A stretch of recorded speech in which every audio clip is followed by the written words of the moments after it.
Chase Elliott will return to the number 9 car this weekend for the race at Martinsville.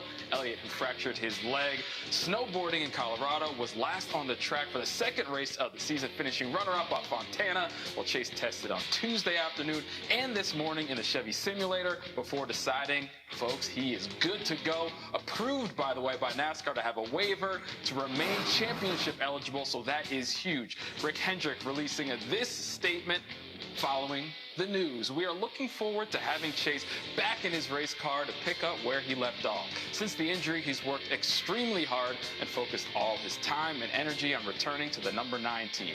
Throughout the last 6 weeks, he stayed fully engaged with everything we're doing. We know he's chomping at the bit to get back on the racetrack and compete for wins. So guys, this is huge. Obviously NASCAR's most popular driver. We were wondering when. Now we know it's this weekend, Bobby. Yeah, they also said no more West Coast swing for you because he stayed on the West Coast evidently. But, you know, it's huge, obviously, you know, for the whole team, for Hendrick Motorsports and for Chase, and especially for him, because he's been watching these races and his car's been running pretty good. And, you know, when you're sitting out of a race car and that is your car, you want to get back in it. So I was glad to see that he's able to come back. Martinsville this weekend. He's probably worked really hard. Like you said, he's run some laps in the simulator, so we'll see what he's got. Yeah, not just watching your car do well, but Chevy in general has been really good at the beginning of the season, and his teammates being able to win 3 races. Alex Bowman's been really about as consistent as anybody this year on the track. I'm sure the first couple weeks weren't bad, but you see Josh Berry run second at Richmond, all of a sudden you start getting the itch and your leg's feeling good. I'm sure he's excited to get to be back. Yeah. Well, let's look at this timeline for Chase Elliott, because we know he started the season with a 38th place finish at Daytona, one he'd like to forget. Then that runner-up on Fontana.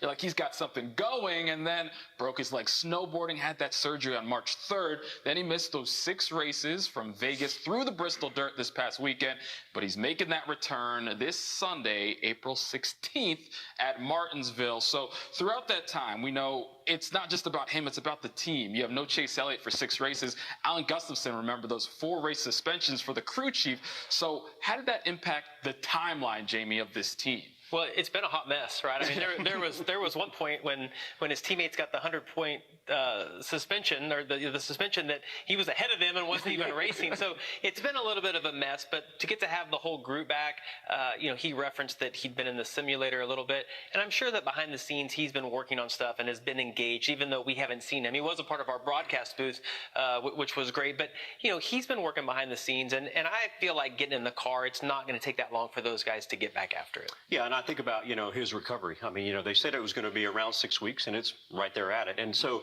you think about what all he's done. He's not just really just been waiting for like 6 weeks to happen. You know, he's been working out, getting ready for this day, and, you know, getting prepared for it. And you mentioned the broadcast. I watched that, and I was like, dude, he is all over this. I mean, he's so engaged.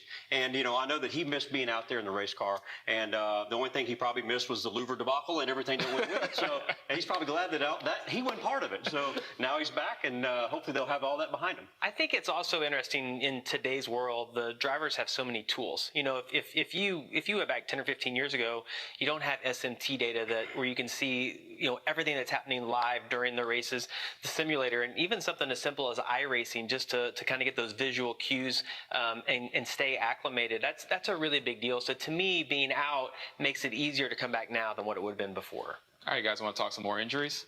More injuries? Sure, why not, John? Let's keep it rolling. Let's get to Chase Briscoe. And an update, remember, he broke the middle finger on his left hand during a dirt late model race last week. Still raced this past weekend in both the truck and cup races. Did that with a brace on it. When tweeted today, still broken and hurting. Surgery is going to be first thing Monday morning after Martinsville. He's going to get some rods and screws put in it. And you see, you need the proof. Everyone, you know, it's 2023. That's a Google image, John. I saw that earlier on the internet. I don't know if that's real. Yeah. Well, there you go. Like a different kind of injury than the Chase one. So what is it like battling a hand injury, especially a broken finger, for a guy like Chase Briscoe? Yeah, I fractured a bone in my hand.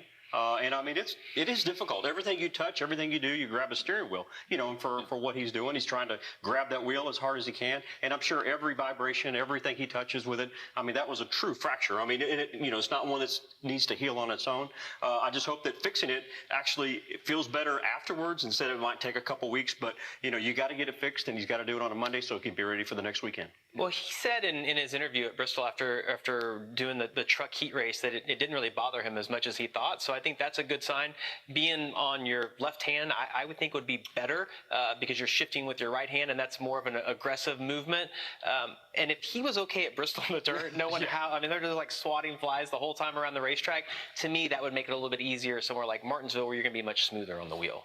Well, on the call, smoother on the wheel. Hold on a second. Really? Smoother on the wheel than Martinsville? I think so compared to the Bristol dirt. I think so. Maybe a little bit. Yeah. Talladega, you're smoother. Yeah, a lot smoother there. Hey, on the call this morning, he asked me to show which finger. Which finger was it, John? Right? Yeah. I love that. Everyone fell for it. Well,